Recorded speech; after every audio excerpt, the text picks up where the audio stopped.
क्या आप जानते हैं कि आरजीकर मेडिकल कॉलेज जिसको लेके पूरे देश में गर्माहट थी, जिस घटना ने पूरी दुनिया को हिला के रख दिया था, पूरी दुनिया में एक मुहिम छिड़ी थी कि किसी भी लड़की के साथ ऐसी कोई घटना ना हो, आज उसमें नया खुलासा हुआ है कि उस लड़की के साथ कुछ हुआ ही नहीं था।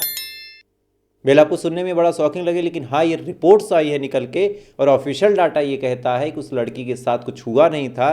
दरअसल सीएफएसएल ने जब वहाँ से सैंपल लिए और फाइनली जब उस पर खुलासा किया तो सैंपल ये बताया गया कि उस कमरे में स्ट्रगल के कोई सबूत थे ही नहीं।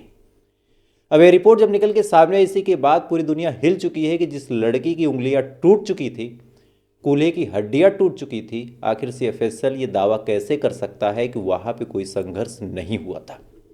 अब इसको लेके पूरी जो मीडिया है अलग अलग खबरें चला रही है, जो लोग हैं अलग अलग हिस्सों में बढ़ चुके हैं। सबके दिमाग में बस एक सवाल है कि यार आखिर कैसे हो सकता है।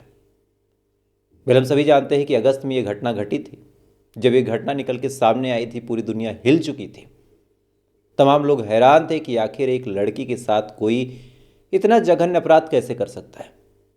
शुरुआत में ये कहा भी गया था कि इसमें एक नहीं बल्कि कई लोग का हाथ है।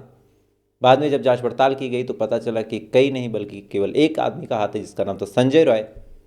उसको लेके भी पुलिस प्रशासन पे उंगलियां उठी, चुकी जिस हिसाब से जांच पड़ताल की जा रही थी, जिस हिसाब से क्राइम सीन को बर्बाद किया गया, जिस हिसाब से पुलिस ने लापरवाही की, जिस हिसाब से झूठी खबरें चलाई गई, ये तमाम चीज़ें शुरू से ही पुलिस और प्रशासन को सस्पिशियस बना के रखी थी।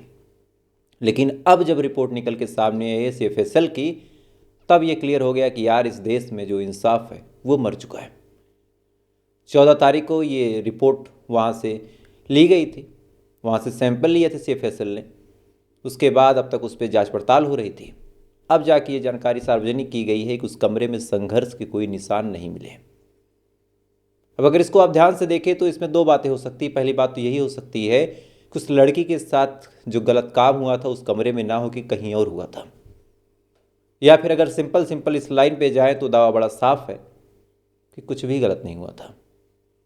एक आम जनता जिस उम्मीद में थी कि अब ये मामला सीबीआई के हाथ में है, सीबीआई इंसाफ करेगी, कुछ बड़े बड़े खुलासे होंगे, कई बड़े बड़े लोगों के नाम आएंगे। अब ये रिपोर्ट जब निकल के सामने आई तो सबका कलेजा बैठ गया कि यार इस देश में इंसाफ मिलना मुश्किल है। खासकर तब जब आप किसी गरीब के तबके से हैं, अगर आपका बहुत हाई लेवल कनेक्शन नहीं है, या फिर आप तब मान सकते हैं जब आपका आरोपी खुद बहुत गरीब या बहुत परेशान हो।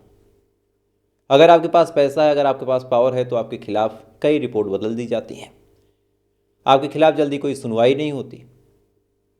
जांच करने वाला ऑफिसर इतना लीपापोती कर देता है कि बाद में कुछ बचता ही नहीं है और कोर्ट जाते जाते आपका केस दम तोड़ देता है।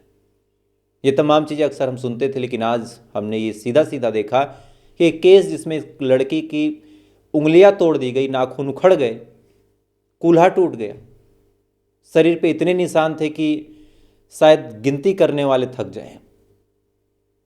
बुरी तरीके से उस लड़की को नोचा गया था, अलग अलग जगहों पे चोट के निशान थे, 150 ग्राम सीमन मिला था। उसके बावजूद फॉरेंसिक रिपोर्ट ये कहती है कि वहाँ पे संघर्ष के निशान नहीं मिले, और ये जांच पड़ताल लगभग 4 महीने बाद अब क्लियर हुई। आप सोच के देखिए कि इस देश का भविष्य कहाँ है। हमें लगा इस वीडियो के माध्यम से आपसे सवाल पूछा जाए और आपसे भी ये कहा जाए कि इस वीडियो को शेयर कीजिए ताकि लोग जान सकें, क्योंकि ये जो मामला है ठंडे बस्ते में जा चुका है।